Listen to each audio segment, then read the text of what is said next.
After running away from the police for a long distance at speeds of more than 100 miles per hour, when they eventually caught him, the first thing this intoxicated officer said was, "Yeah, I'm a cop. Why you acting like that? I'm a cop." This very drunk lieutenant just couldn't admit that he was wrong for driving while intoxicated. Boss man, you know how many people are involved in this? Yeah, we are. And if I came to your county and I put you in this position, I'll take you home. you take me home? You take me home after your sergeant shows up on scene and everybody's got cameras? This is why we're here, baby. We take care of you. Yeah? I know that's what we're supposed to do, but unfortunately I can't do that. But wait, there's something even more shocking. A former police officer hurt a disabled man for no reason. Let me tell you about James Hodges, a legally blind person from Lake City.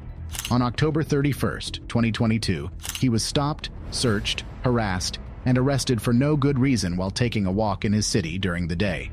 James, an American veteran, had a walking stick in his back pocket that was given to him as a medical aid. However, the policewoman who saw him thought the stick was a weapon. What is your suspicion? It looks like you're carrying a gun in your back pocket. I'm stopping to make sure you're carrying it properly. You don't have you to... ensured that it's not a firearm? No, you keep turning so I can't see it. You don't have to be a to me. Well, you're being one to me.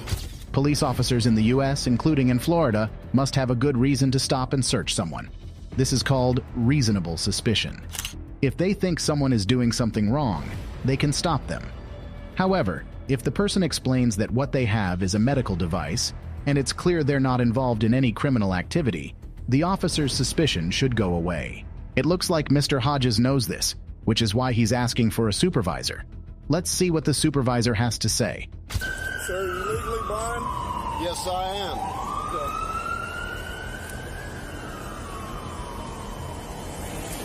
I had to walk up here in the dark for jury duty, which was canceled. Why aren't you using your stick? You don't have to use the stick all the time? Not all the time. Mr. Hodges understands his rights in Florida. According to the law, people only have to show their ID to the police if they're stopped because they're suspected of committing a crime. However, there might be more challenges ahead. You want to pull this out of my back pocket? Sure. Here, I'll grab your jacket for you, too. Even though they found out Mr. Hodges didn't have any weapons, Officer Goad and Sergeant Harrison kept bothering him. The body camera footage shows the officers going into Mr. Hodges' pocket without asking, which is against the law. Besides, Sergeant Harrison put handcuffs on and arrested an innocent man. What's even worse is that this isn't the first time he's done something like this. Mr. Hodges had to spend 26 hours in jail before they let him go after an investigation. The sheriff's office punished both officers by giving them suspensions and extra training. Mr. Hodges is also planning to sue the officers. Now, here's another incident. Officer Donovan Rojas of the Miami-Dade Police got drunk and drove his patrol car in Florida. Another officer saw him speeding and tried to stop him, but Rojas didn't pull over for almost 5 miles, going as fast as 110 miles per hour. When they finally stopped him, the officers approached carefully, thinking he might be running away from a crime. However, when the suspect got out of the car, it was a surprise for everyone, especially because Rojas quickly regretted his actions and started crying.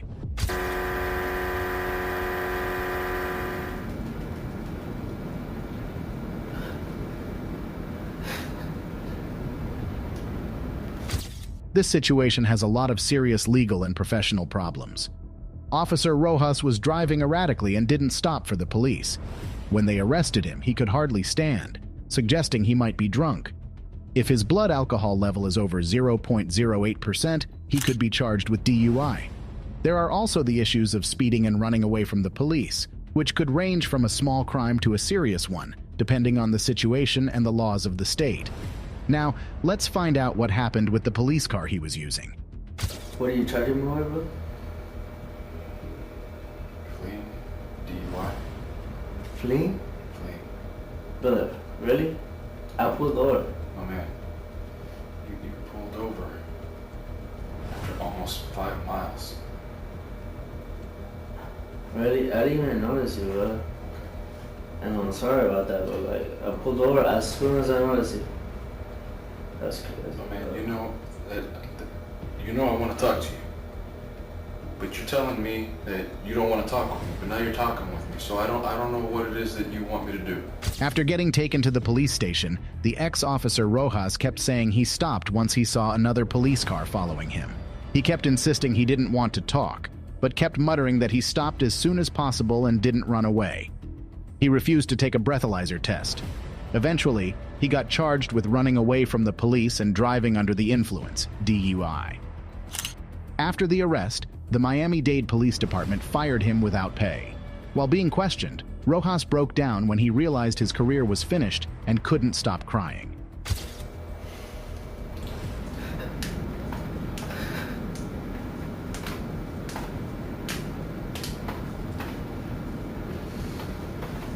Meet Clarence Gale Yard, a 58-year-old man from South Carolina. Here's something you might not know about him. Mr. Gaylord couldn't lie down quickly on the ground because he had metal rods and pins in his leg and hip. What you didn't see is that a police officer thoughtlessly stepped on Mr. Gaylord, injuring him on July 26, 2021. The police got a false tip on that day, claiming someone in front of a building had a weapon. Officer David Lance Dukes was the first to show up. He quickly pulled out his weapon and started yelling at everyone to lie down. He wanted to find the supposed weapon. But here's the twist. Where was the weapon? Burgundy shirt, get on the ground! Over here! On the ground! On the ground! Get on the ground! Do you not listen? Get on the ground! Get on the ground! Get on the ground! Officer Dukes made a big mistake. He thought he saw a weapon, so he told everyone to get down. Mr. Gilliard, who has a disability, couldn't easily bend down. Officer Dukes explained this to his boss but lied, saying Mr. Gilliard didn't obey. Sometimes officers ask people to get on the ground to be safe, especially if they think someone might have a weapon. But stomping on someone without a good reason is using too much force.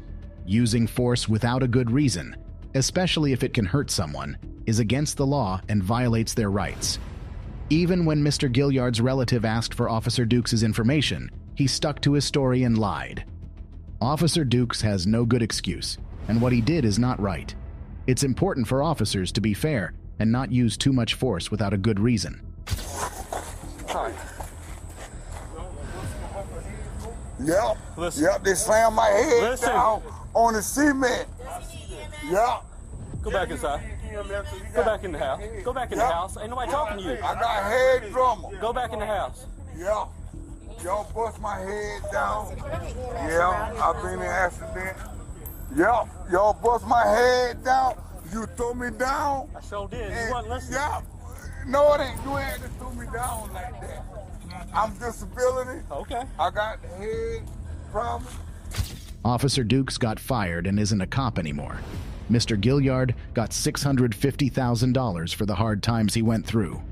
Now meet Lieutenant Brian Filippic, or should I say ex-lieutenant. On November 13th, 2016, his fellow officers found him driving drunk. People had reported a pickup truck swerving dangerously. Brian knew he messed up, but he didn't want to admit it. He even asked the officers to let him go, despite everything being on camera.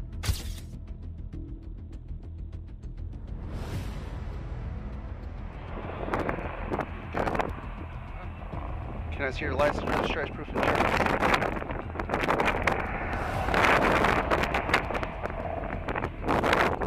Okay. You got your ID? Brian, I'm going to have you step out of the car. I'm going to do some field sobriety test for you. Okay? Where are you going to camp? Huh? Where are you going to camp? Milwaukee, Michigan. Where? Milwaukee. Milwaukee, Michigan? Where's that? Just around. It's Hillman right around the corner. No. Hawks? Huh? No, past the Hawks. I have no clue where that's at. Never heard of it. Okay. Well, I'm going to ask you to step out of the vehicle. What would you like me to do? Just let me go. I can't. If you refuse that, we're going to get a search warrant for your blood. Take you to the hospital and get blood. Alright, so let's make a deal. Oh. Okay? What kind of deal do you want to make? A cop to a cop? That's what the deal's about. A cop to a cop. Why are you putting me in that situation? Guys, Let's talk about it, okay? I've tried. No, Have we a have seat. not talked. Brian, have a seat. Stop, guys. Hold on. I'm who you guys are. Do you guys realize that? Yes. Okay, then stop. We're done. Have a No, seat. you're not. Then let me sleep. Stop. Brian Filippic was given a 1-year probation and might go to jail later. He also lost his title as a lieutenant and can't work as a law enforcement officer anymore. If you like true crime videos like this, make sure you are subscribed.